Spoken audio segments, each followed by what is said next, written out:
The Netflix series First Kill, the modern-day vampire thriller, was based on a story by best-selling author V.E. Schwab.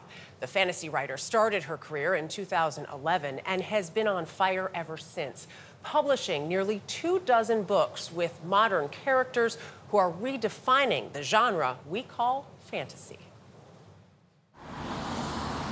What is it like walking into a bookstore and going to your section?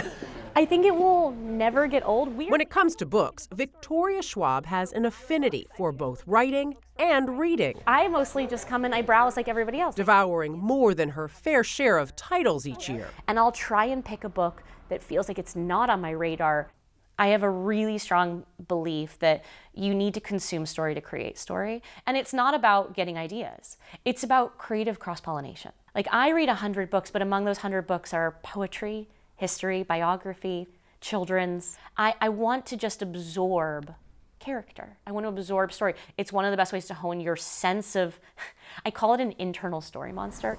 Schwab's is thriving, with more than 24 books published, most under the name V.E. Schwab rather than Victoria.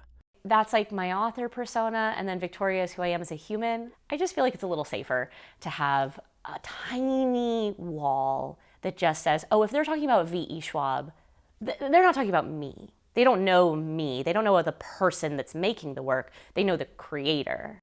And when it comes to her creative process, I like to play God. So Wow, okay. I like to play God. You don't mess around. I like to play God, meaning I like to know as much as I can about everything before I start. Okay. Most specifically, I want to know how it ends. To me, the entire purpose of telling a story is the ending. It's like the taste left in your mouth at the end of a meal, right? So you work your way back. I work my way backwards. As for Schwab's own story, she grew up moving between San Jose, California and Nashville, Tennessee, dreaming of Olympic, not literary glory. I grew up on the soccer field. I grew up in a fencing strip. I was like a major athlete for my entire teens. I never sat still. Love that. And it took the right stories for me to realize that I wanted to be a reader. What do you remember connecting with in a story? Yeah, I mean, I connected with fantasy. I connected with a very specific kind of fantasy, though. There's the C.S. Lewis style fantasy that says somewhere in your house there is a doorway.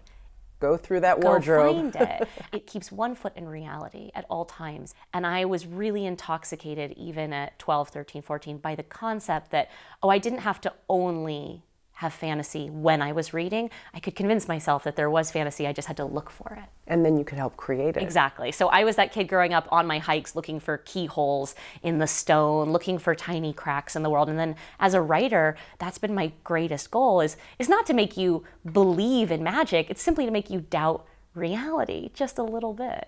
Which is what she's done since publishing her first novel, The Near Witch, at age 21, drawing readers into the fantasy genre as she sees it. I always challenge readers to just remember that fantasy is not just wizards and dragons.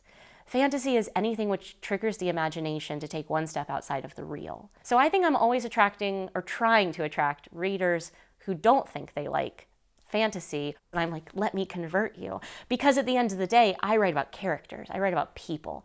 And the people that the story is happening to, that's what you care about. The connection is real, from Schwab's villain series to Shades of Magic. Those characters at the heart of her stories, ones often othered in more traditional works. I write characters that I don't always see in the center place. I got really tired in my early 20s of reading fantasies where only the men were heroes. They felt like the women were cardboard cutouts or stock characters meant to fulfill a role without being people. Right. And I simply wanted to see myself at the center of the story. You talk about like even sexuality. Yeah, I just think, why be prescriptive? Look, I'm a gay writer who also believes that my characters they can be gay and it doesn't have to be the plot. I came out at 27. I didn't need a coming out story. I needed a queer existence story. I needed to see stories where queer characters got to exist, where their inclusion in the narrative wasn't dependent on their trauma. They got to be heroes and villains and everything in between. They get to be just as complex as their straight counterparts.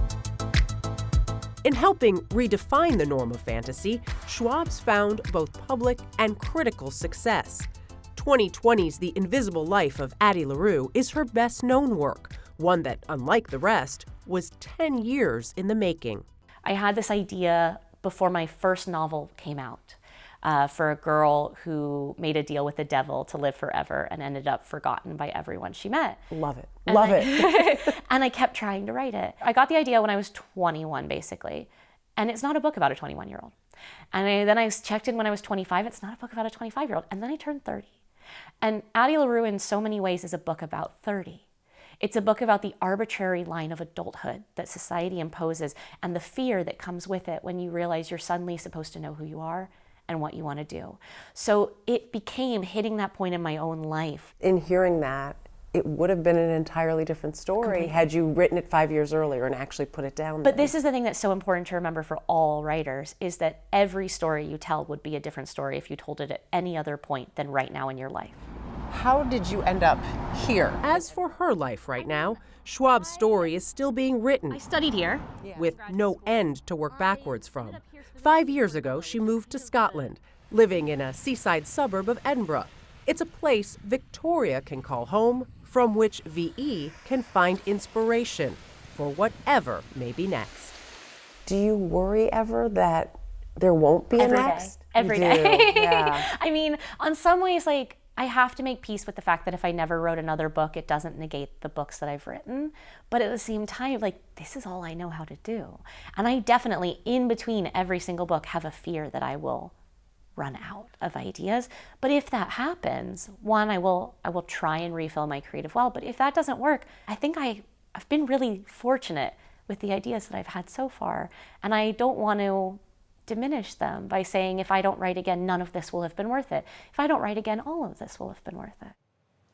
So full confession, I was not a fan before I heard this was coming up, and I said, yeah, let's do it. Give me a book to read. I heard that plot line of the Addie LaRue book, read it, loved it, I'm in. I have my next one that I'm set to read. She really does create this world that I don't think you have to be a quote-unquote fantasy fan to get into. And next year she's got Bury Our Bones in the Midnight Soil coming out, already a bestseller with its pre-sales. Yeah.